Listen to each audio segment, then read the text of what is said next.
Hi, everyone. This is Elizabeth Kozleski. I'm so glad to be here with you today, talking about AI and its relationship to the work of teachers.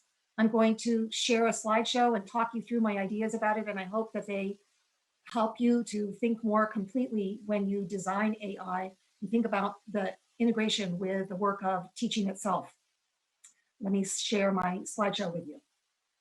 So the title of my presentation is Emancipating Learning, expanding learning as we know that we have the capacity to do when we design from the beginning to do that kind of work. My particular area of interest is children who are on the margins, students who have a variety of different kinds of abilities, who are neurodiverse in the way that they understand and think about learning, and who are behaviorally and intellectually challenged in a number of ways. Most of our education is organized around normative assumptions. That is, that we design for the middle, for what we think will be what most people can do. And so we do this in particular ways that are organized around how we imagine bodies are supposed to operate. And these ideas, these normative ideas, are deeply embedded in all aspects of technology, in the way that we design the machines that we use, in the way that we design the response mechanisms that children and students are supposed to use, and in the way that we anticipate that they might make meaning of what they see on the screen. And what I want to encourage you to do today is to understand that the range of learners that teachers design for, work with, and help to grow are learners with a vast array of differences, and there is no one category that we can put students in that will allow us to predict if students have this diagnostic category or that diagnostic category. Will help us understand precisely how individual students learn. And this idea about normative assumptions also is embedded in the way that we think about the function and purpose of formal learning. These are historical legacies that have been with us for a long time, and they are static notions of knowledge. How much history do I really need to know? What do I know about the Constitution? When was the Declaration of Independence signed? What is in the Constitution? What implications does it have for us today? These static notions of knowledge don't allow students or teachers to teach for the expansion of knowledge. And likewise, they constrain innovation in the companies that have taken on learning management systems and apps that are designed to engage kids in particular kinds of ways. And as a result, there are a number of students across the country that don't have access to the kind of learning tools that they need and are being left further and further behind simply because we respond to and conceptualize what we think education is based on our own knowledge of what we've experienced and what we've observed. The COVID-19 pandemic has changed so much about education in the K-12 sector. And for many teachers who did not rely on technology to teach before COVID-19 came along, the very difficult and complicated task of translating what they did in the classroom using the tools that are available to them in most learning management systems and apps has been a very, very difficult process and has made it very difficult for teachers to do what they really do best, and that is to pay attention to the unique features of a classroom that they teach, the unique features of learners that they have. So we could call this learning in the time of COVID, a whole set of challenges. Our attempts to remedy those challenges and our lack of focus on disruptions that might actually push us into a whole new generation of thinking about how learning might occur. In the fall of 2020, a group of researchers and doctoral students and families came together online to examine their own experiences and to share their own experiences with technologists in Silicon Valley.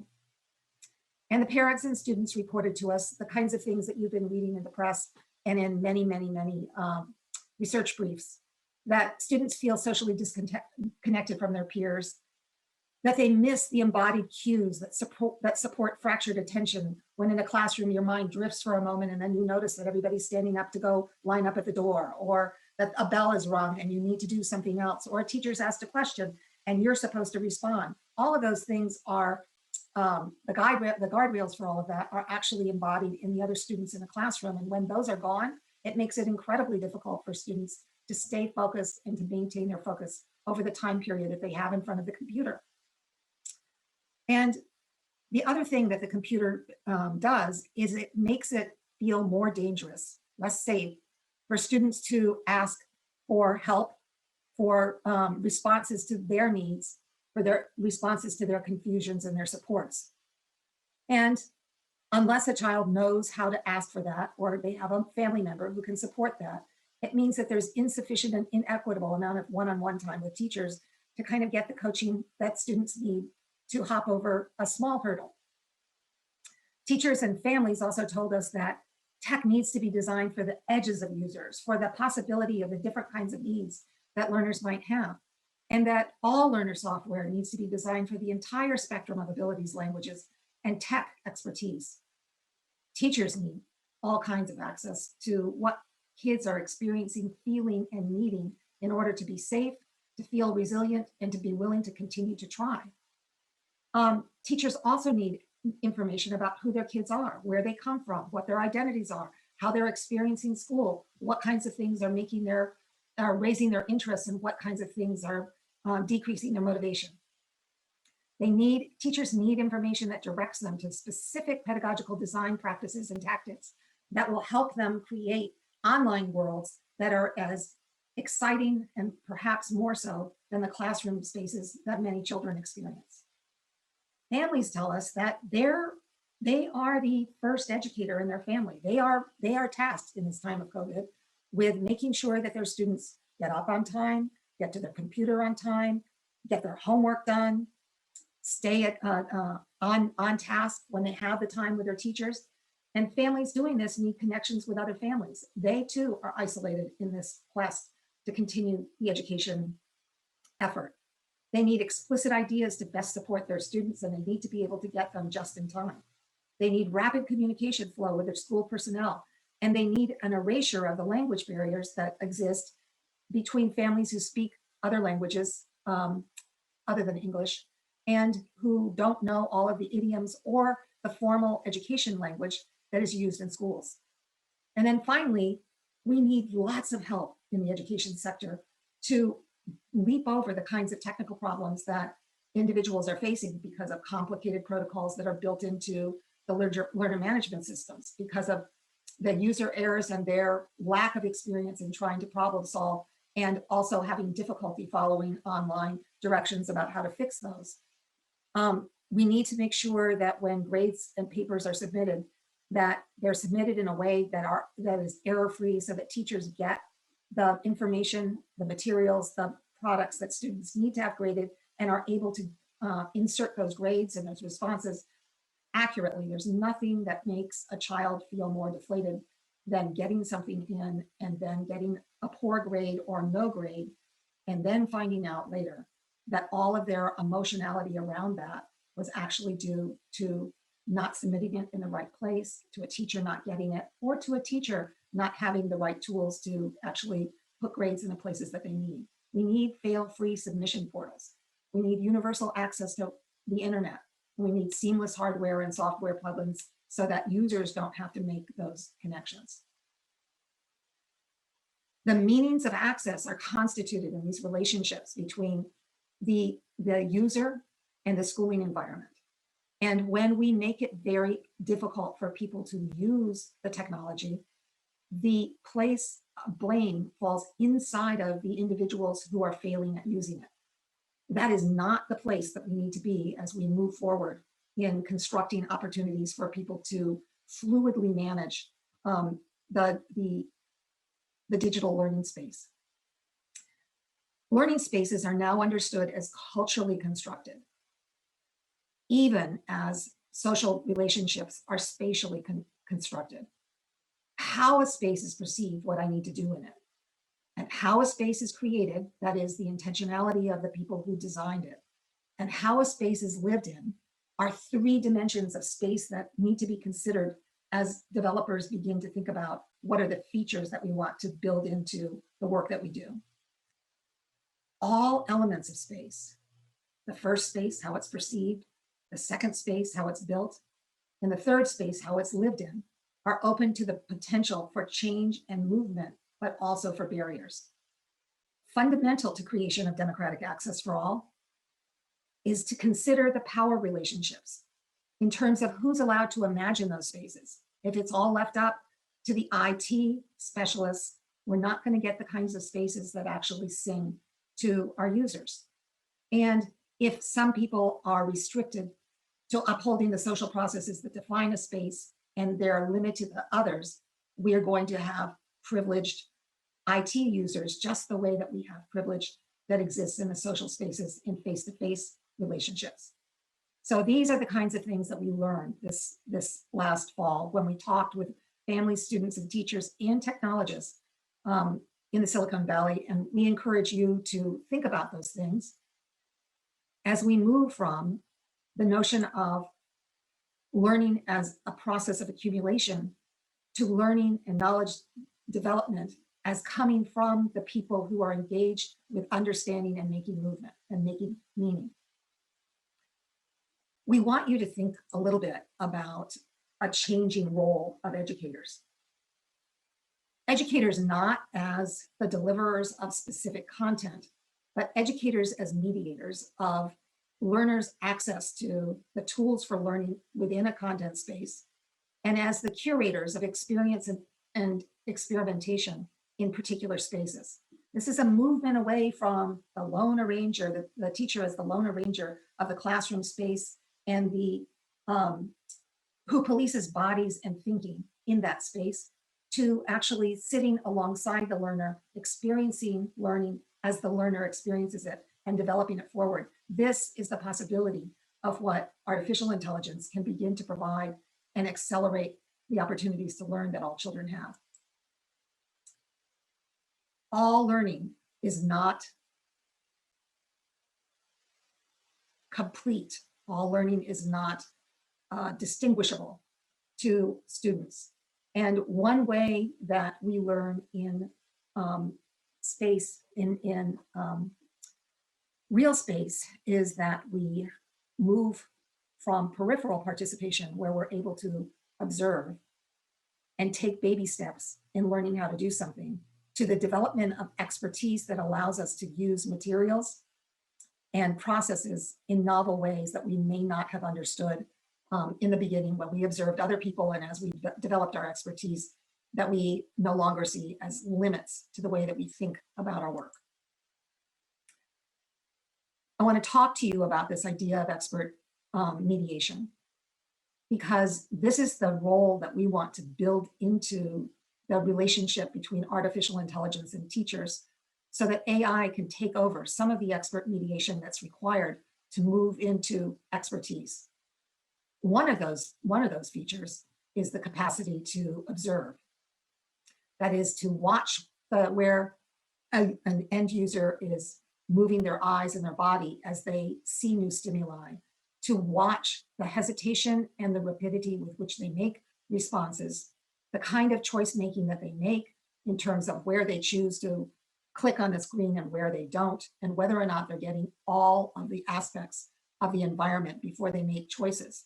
In this way, we need AI to anticipate and then to begin to develop a set of questions about the learner that might facilitate the next step in a learning sequence in a way that is questioning, is this where the learner is going? And does the learning space need to provide a different kind of option?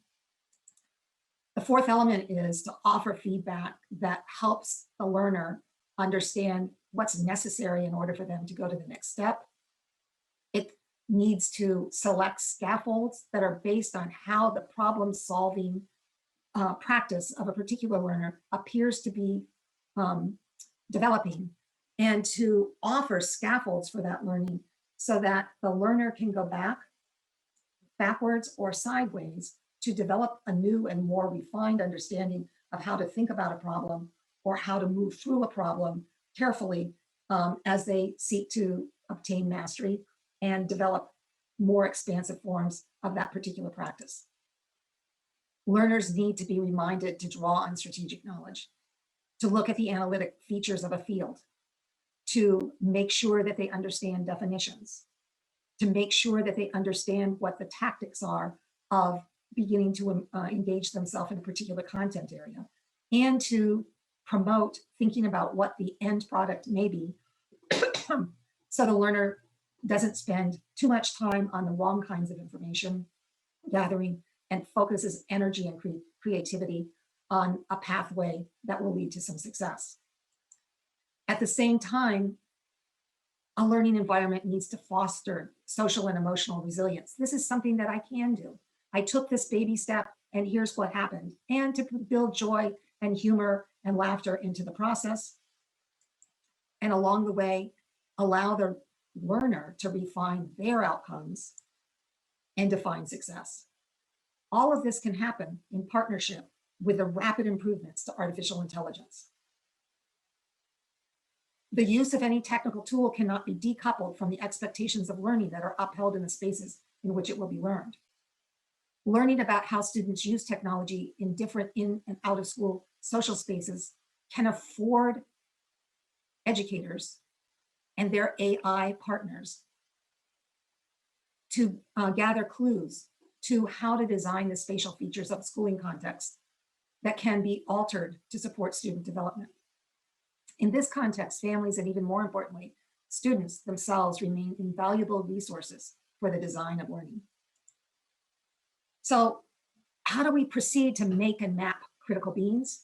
Well, we have to unfreeze the mind's attachment to certain perspectives and ways of responding to change, which means the people that are designing the learning environments need to design with that in mind.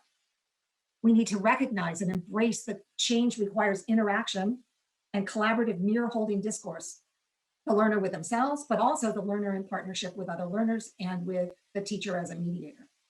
So where is the dialogue happening?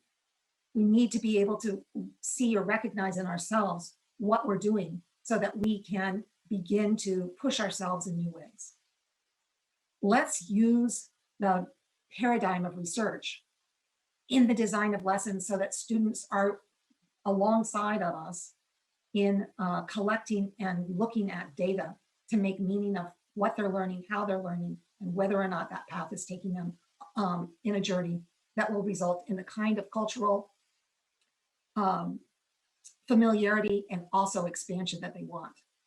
And in doing this, we will challenge the canonical ways of doing research and representing others that are embedded in our current research practices.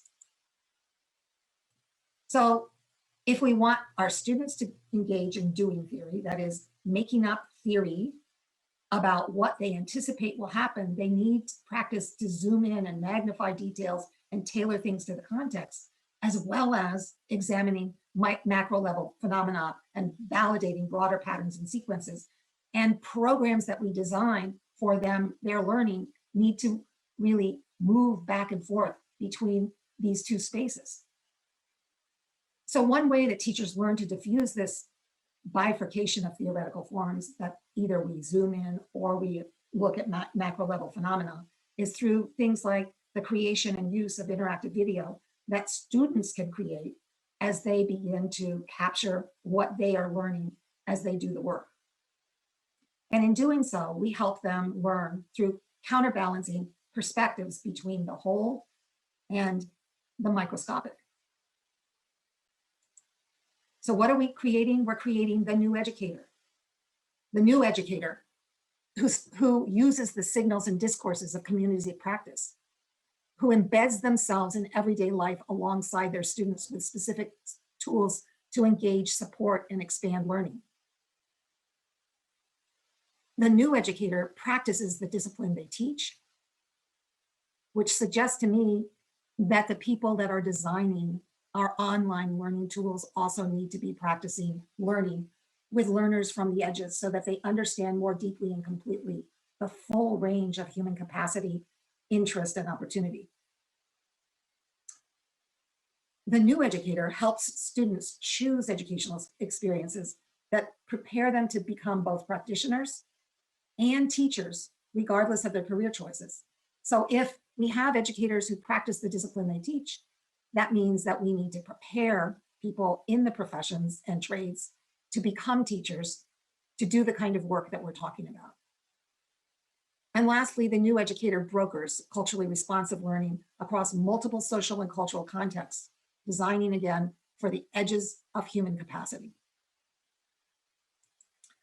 So I want to bring this to a conclusion to suggest to you that the possibilities of artificial intelligence are huge if we attend to the development of human beings through opportunities to scaffold and support learning in small ways that are tailored to the needs of individuals as they engage. And this means that we can't only be thinking about digital natives, but we need to be thinking about people who get on the escalator at any place in their lived experience.